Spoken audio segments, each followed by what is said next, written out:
काय सूर्यकांतराव, आणले पैसे? देसाई साहेब, मला जरा वेळ द्या ना, देतो मी तुम्हाला पैसे. दादा पण झालंय काय नक्की? अरे सूर्याने पैशाची बॅग जिथे ठेवली होती ना तिथे ती आता दिसत नाहीये. काय?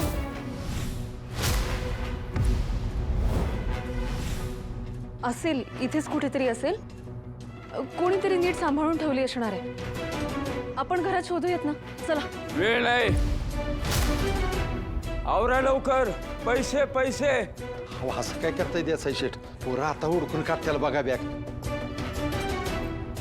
तुम्ही बसा बसा जरा. अरे मग लवकर शोधा ना, थांबलात का? शेठ तुम्ही थांबतून बसा, आपण सगळी शोधू. चला. दादा तेजू अक्का किंवा धनुदीदींनी तर ठेवली नसेल ना? आपण त्यांना एकदा विचारायचं का? नाही बागे, अगं आपली जर त्यांना कशाला उगच, आणि त्यांनी ठेवली असेल घरात तर सापडेलच ना आपल्याला. आपण सगळेजण शोधूया. चला चल.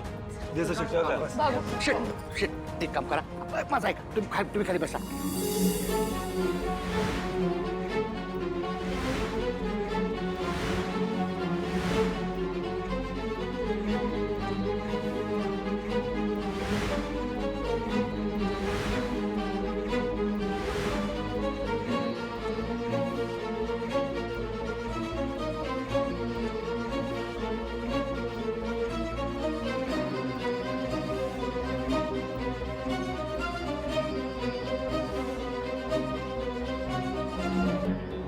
अहो एखाद्या कर्जदारासाठी एवढा वेळ थांबणं आम्हाला परवडणार आहे का? आता घरात लग्न होतं तुम्हाला माहिती आहे ना, म्हणजे लग्न घरात काय काय सामान असतं. म्हणजे अहो आता पाहुणा राहू विचारू नका, यांना जाणार विचारू नका, आता कामवाले पण यांना जाणार विचारू नका. आता त्यातल्याच कुणी तर बॅग इकडे तिकडे ठेवली असेल, म्हणून शोधायला जरा वेळ लागतोय. सापडेल, थांबा जरा. अहो 1 तास झालं 50 वेळा तुम्ही हेच सांगताय मला.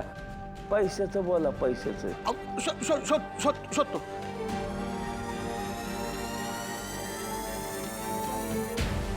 सूर्या, अरे घरात अशी एकही जागा नाही जिथे शोधलेलं नाहीये. हो दादा, कानाकोपरा शोधला पण बॅग कुठंच नाही सापडली. हा दादा, तुला नक्की आठवतंय ना घरातच बॅग ठेवली होती म्हणून? अरे पुढे ती काय वर्षभर आधीची गोष्ट आहे का? सांग बरं. आज ठेवलेली बॅग मला आठवणार नाही का? अरे मग बॅग गेली कुठं? सूर्या, मी काय म्हणतो, एकदा फक्त धनुला आणि तेजूला विचारून बघूया की. नाही नाही, ते विचार पण आणू नका तुम्ही डोक्यात. अरे पण सूर्या, मग आपण काय करायचं? मला नाही माहीत काय करायचं, पण त्यांना त्रास द्यायचा नाही मला.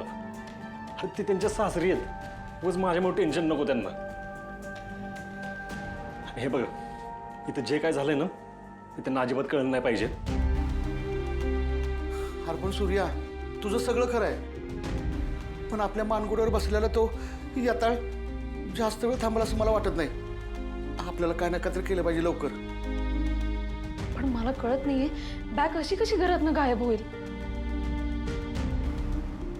कोणी चोरली तर नसेल ना?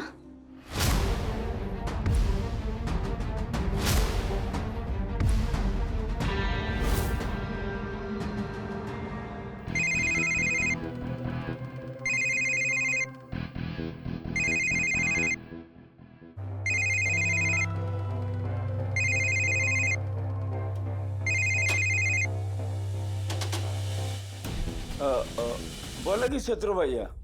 देसाई, कसं काय वातावरण तिकडचं?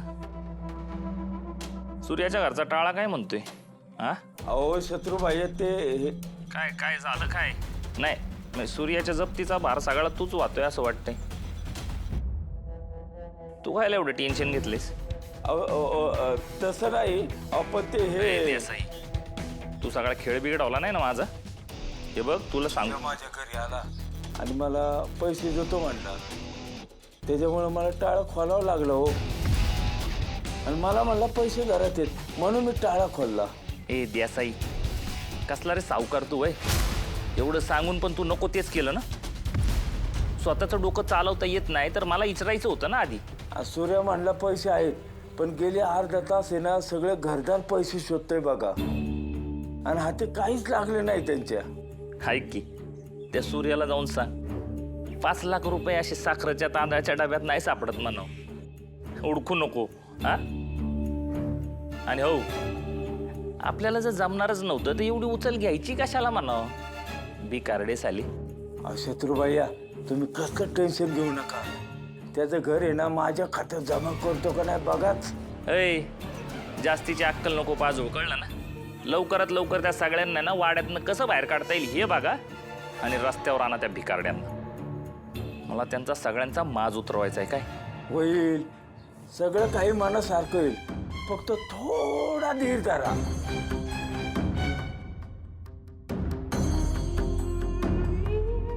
हो, सगळे यायला लागलेत. मी आता फोन ठेवतो, मी नंतर बोलतो तुमच्याशी. हा ठीक आहे.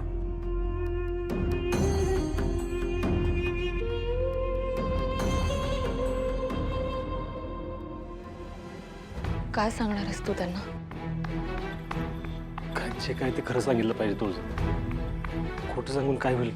आत्ता जे घडतंय ते आपल्याला पुढे ढकलते, पण टाळता तरी येणार नाही ना.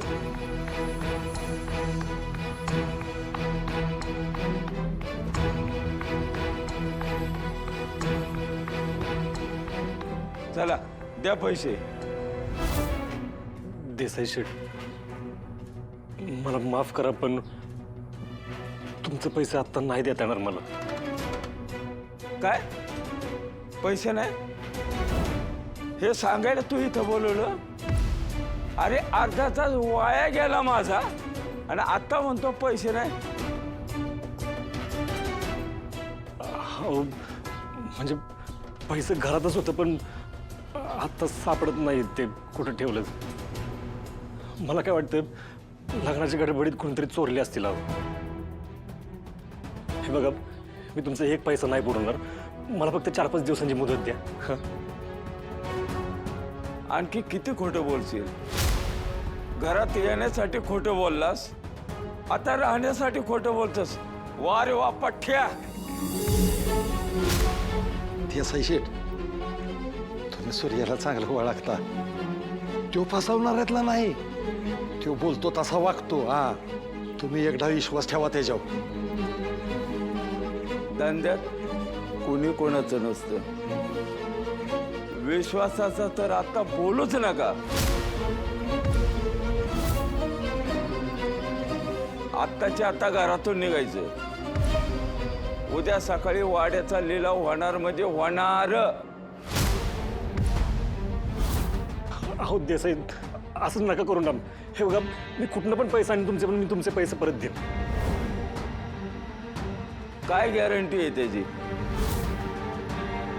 खा बरं बहिणीची शपथ की उद्या या ठिकाणी तुम्हाला पैसे आणून देशील.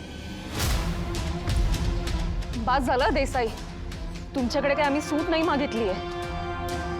आम्हाला फक्त 5 दिवसांची मुदत आहे, एवढं साधं म्हणणं आहे आमचं. हा, आम्ही तुमचे पैसे बुडवणार नाही होत. आणि असंही कायद्यानं सावकारी करणं हा गुन्हा आहे हे माहिती आहे ना तुम्हाला. आम्ही जर तुमच्यावर फ्रॉडची केस टाकली ना तर हे तुम्हालाही महागात पडू शकतं, हे लक्षात ठेवा. मी नाही घाबरत अशा पोकळ धमक्यांना. त्यांनी दिलेल्या अंगठ्याचा पुरावा आहे माझ्याकडं. आता तुम्ही मुदत विसरा. असं नका ना करू. तुम्हाला गॅरंटीच पाहिजे ना. मी माझ्या बहिणीची शपथ घेतो, मग तर तुम्हाला विश्वास पटेल. ठीक आहे.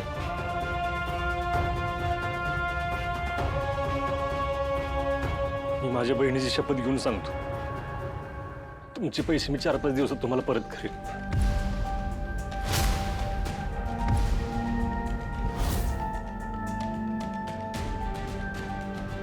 ठीक आहे, दिली तुला 5 दिवसाची मुदत. पण 5 दिवसात माझे पैसे आले नाही तर 6व्या दिवशी याच वाड्याचा लिलाव केल्याशिवाय मी राहणार नाही.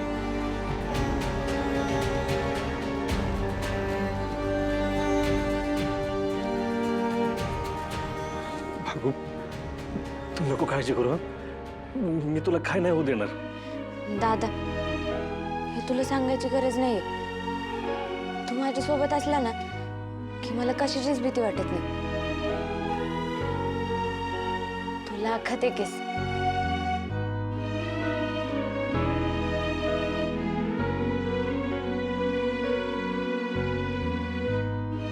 सूर्या, तू शपथ तर घेतलीयस, पण 5 दिवसात 5 लाख कुठून आणणार आहेस तू?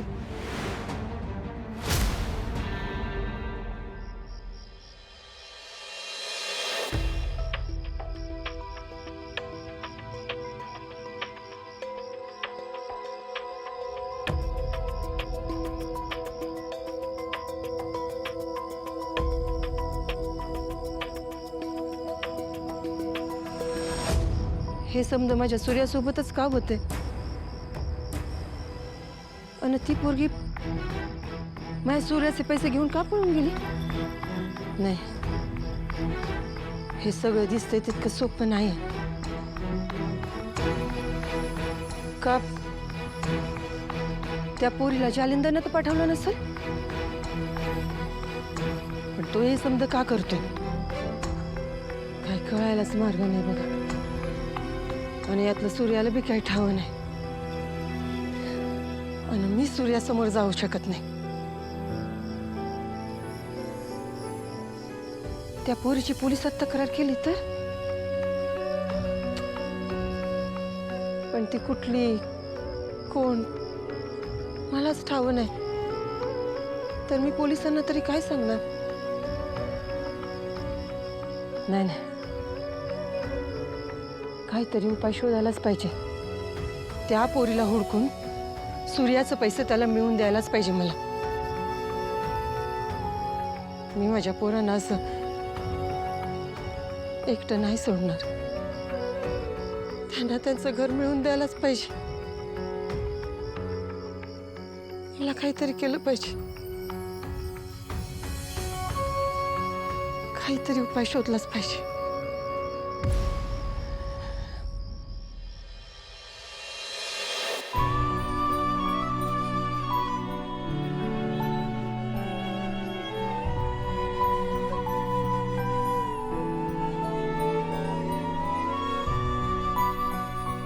सूर्या, नेमकं काय चालू आहे तुझ्या डोक्यात?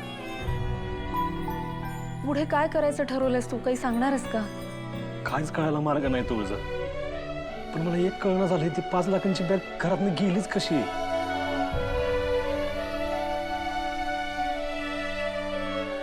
आता जर 5 लाखांची सोय झाली नाही तर काय करायचं? पण घरातनं पैशाची बॅग गायब होणं ही काही साधी गोष्ट नाहीये सूर्या. हो तुझं मला सगळं कळते, पण ती बॅग आता शोधू कशी ते कळणं झालंय मला. अगं मी एकटा असतो तर ठीक आहे, पण तुमच्या सगळ्यांची जबाबदारी आहे माझ्यावर तुळजा. काय करू मी? मला हार म्हणून नाही चालणार. अगं अगं घर म्हणजे माझ्यासाठी फक्त घर नाही. अगं या घराची नाळ जोडली गेली माझ्याशी. या घरातनं बाहेर पडणं म्हणजे माझा जीव गेल्यासारखं आहे. अगं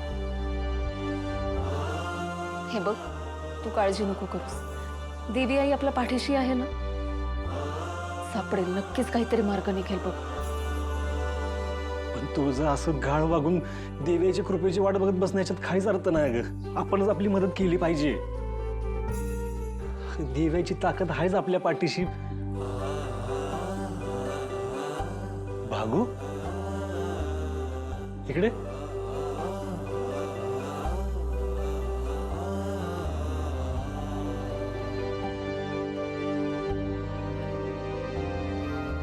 हे गडाबाई, काय झालं? आपलं घर खरंच जाणार आहे का? अगं, हे बघ, तुझा दादा आहे ना, तोपर्यंत कसलीच काळजी करायची नाही काय? अगं अगं तुझी शपथ घेतली मी. असं कसं घर जाऊन देईन मी? येडी. हे बघ, या घराचा लिलाव नाही होणार आणि आपण या घरातनं कुठंच जाणार नाही, कळलं? फक्त एक गोष्ट लक्षात ठेवा, ही गोष्ट ना धनुला आणि तेजूला नाही कळली पाहिजे. उगाच आपल्यामुळे त्यांना टेन्शन नको. मान्य आहे मला सूर्या, पण आपण जर लवकरात लवकर यावर मार्ग काढला नाही ना किंवा पैसे वेळेवर जमा केले नाही ना तर तशी बातमी पोहोचणार आहे त्यांच्यापर्यंत. नाही, असं काय नाही होणार. त्यांना कळायच्या आधी ह्याच्यातनं काहीतरी मी मार्ग काढेन.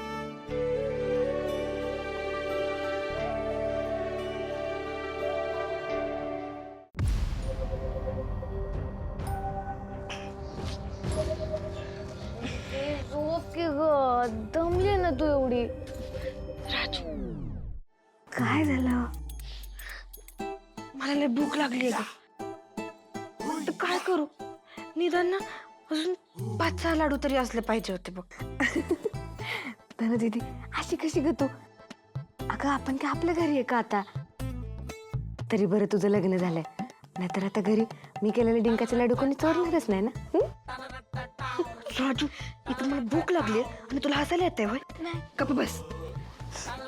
मला ना आत्ता कळते लग्नानंतर एका बाईच्या आयुष्यात किती बंधनं येतात ते. माझा दादा असताना व तर त्यांनी कधीच मला अशी उपाशी पोटी झोपू दिलं नसतं.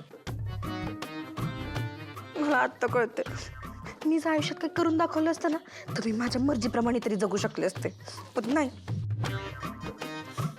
राजू, तू एक गोष्ट लक्षात ठेव, आधी तू स्वतःच्या पायावर उभं राहा आणि मगच लगीन करायचं, कळलं? हा ते ठीक आहे तनु दीदी, पण हे असं सगळं अचानक का बोलते तू? तुला नाही कळणार. लगीन झालं ना मग का कळेल तुला. पण तू लक्षात ठेव, आधी स्वतःच्या पायावर उभं राहायचं मगच लगीन करायचं. हो ग बाई, आधी मी स्वतःच्या पायावर उभी राहते आणि मग लग्न करते. बस आत्ता झोप ना तू, झोप.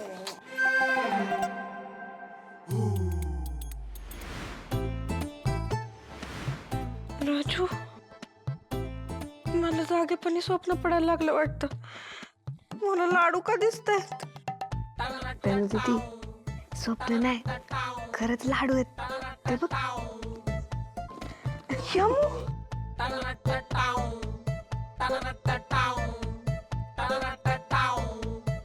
वहिनी, मला मागाशीच कळालं होतं तुला लाडू खायचं म्हणून गपचूप हे घेऊन आली. काळजी करू नकोस, कोणाला नाही कळालं. काय बाई पुरी आहेत, रातभर जागाय सवय वाटतं यासनी. म्हणून आमच्या बी झोपेचं खोबरं करतात, काय गप्पा मारतात. ए झोपा.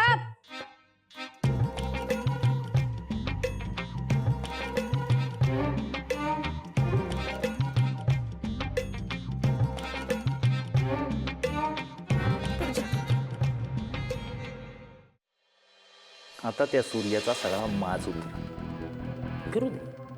फिरू दे त्याला रस्त्यावर भीक मागत फिरू दे. मला माज दाखवत होता ना, आता त्याला त्याची खरी लायकी कळ. काय चाललंय? काय चाललंय हे? तुम्हाला अक्कल आली असं आम्हाला वाटलं होतं, पण परत तेच ये रे माझ्या मागल्या. आता काय केलं डॅडी? हा सगळं तर व्यवस्थित चाललंय की. माझी बायको पण घरी आली आणि आम्ही टाकलेला दुसरा डाव पण यशस्वी झाला. चिरंजीव आग इजली असं समजून लगेच त्यातला कोळसा उचलायचा नसतो, आपल्या हाताला चटका बसतो. कधी कळणार तुम्हाला? आणि आधी सुनबाई घरी आल्या म्हणजे सगळं झालं, या भ्रमातून तुम्ही बाहेर पडा. हा सुनबाई हळव्या आहेत. अजून काही दिवस जसं वागत होतात तसंच वागून त्यांना विश्वासात घ्या, नाही तर तो सूर्या कधी बी येईल आणि सुनबाईंना परत घेऊन जाईल आणि परत तुम्ही आमची आबरू येशीला टांगाल. म्हणजे अजून पण आम्ही तसंच वागू. आपलं काम काढून घ्यायचं असेल तर तसंच वागायचं. तुम्ही एक काम करा, स्वतःचं डोकं चालवू नका, आम्ही सांगतो ते करा. हे बघा, इथून पुढं काही दिवस सुनबाई जे जे मागतील ते द्यायचं, त्यांचं मन जापायचं. कळतंय का? वय जपतो. आता इतक्या दिवस वागत आलोय, अजून थोडे दिवस. पण डॅडी, तो सूर्य लवकरच आपल्या पायाशी येणार बरं. नाही त्याला रस्त्यावर आणला ना तर नाव नाही सांगणार. आज तुमचा आत्मविश्वास आम्हाला घातक ठरणार एक दिवस. या दुसऱ्या डावाच्या नावानं काय दिवे लावलीत कोणास ठाऊक आता.